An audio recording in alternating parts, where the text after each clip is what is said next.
When you go through a time lapse that feels like a memory slip or a moment of absence, it might actually be a readjustment in time. High-level consciousnesses know everything that is going on. We are the ones who are living in a miserable way. We need a justification for everything that happens. A reason for death, a reason for birth. We find reasons to explain everything. For them, who have this global vision, they already know that. So, if they make any adjustment and you are included, be sure it did not happen only to you.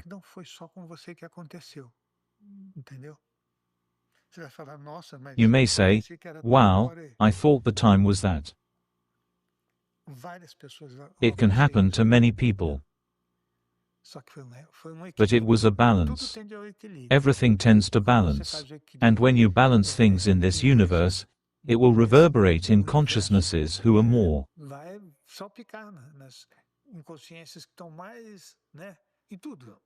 It reverberates in everything. When this happens to you, if someone explains the way I am explaining now, you say, oops, I need to pay more attention.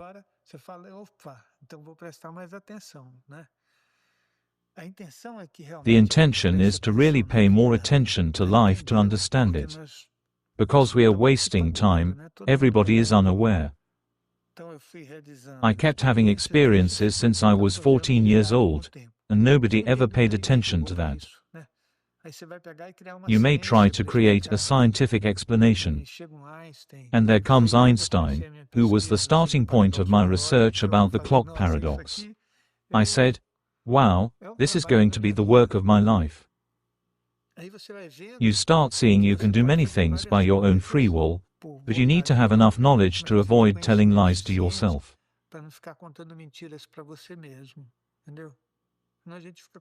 Otherwise we keep telling lies. What I am telling you about your time lapse, if someone notices, they will see that the lapse happened to them too. And to other people.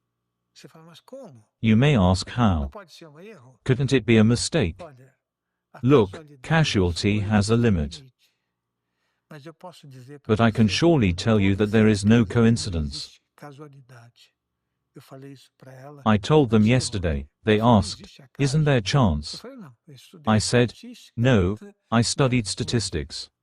I developed a statistic system in the computer, and kept doing so many researches that led me to say, chance does not exist. There's nothing by chance. You can't affirm something occurred randomly. Nothing occurs randomly. There is always a logical sequence. Because this universe is absolutely organized.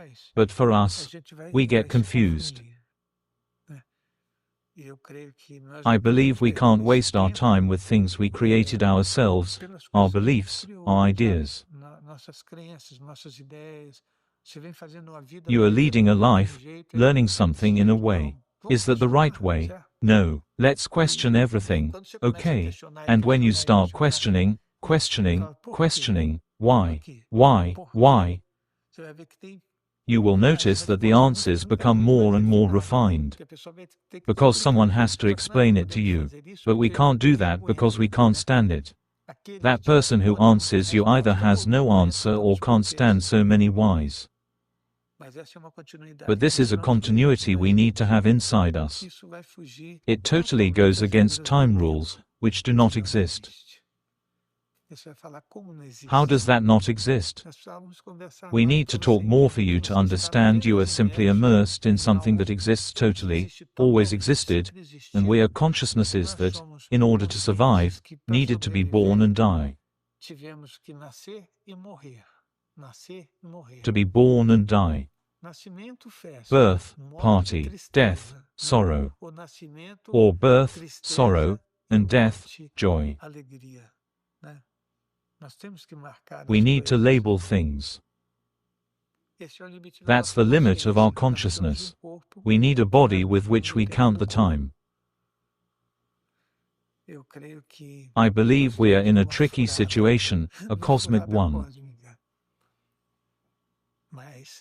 But we need to go through this learning process with human beings, living beings.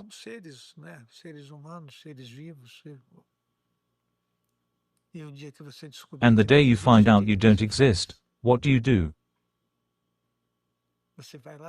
You will return to the past to say, now that I know time does not exist and I have been many people. And there was one I liked very much. Can't I go back and stay there? How do we do that? You will also find out that you have many vehicles. And how you do? Are you saying you, who's evolved, or about us? We have had many lives and each one of them has a vehicle. No, you have many lives, and in each one you have experienced birth and death, physically speaking.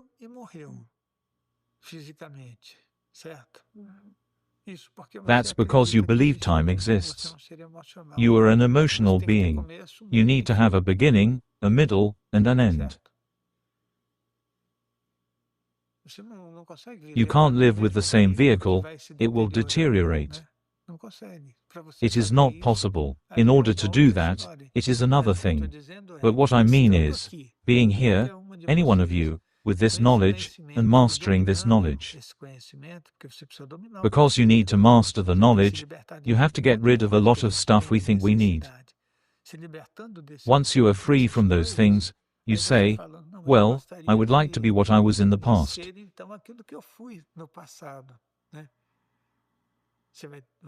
You'll need to travel in time because our physical time is sequential.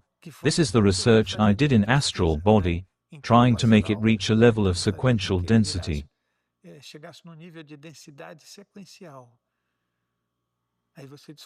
Then you find out you can do that. But when you do that, there are consequences. This is the paradox of life. Because we think if we change something in the past, it changes the whole sequence.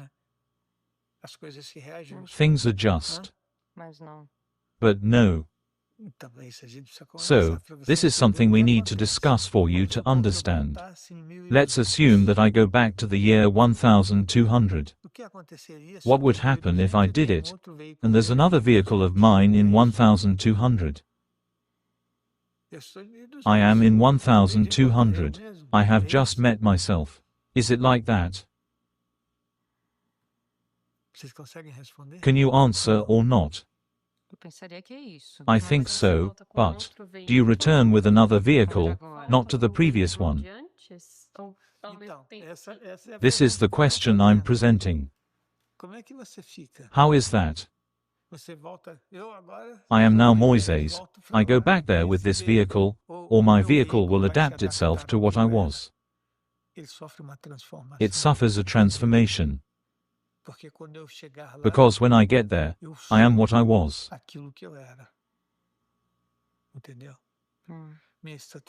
My height changes, everything changes. The only thing that keeps the same is my crooked nose. Some things change. The question is that what happens? We only find out if we try, don't you agree? I think we can talk about it later.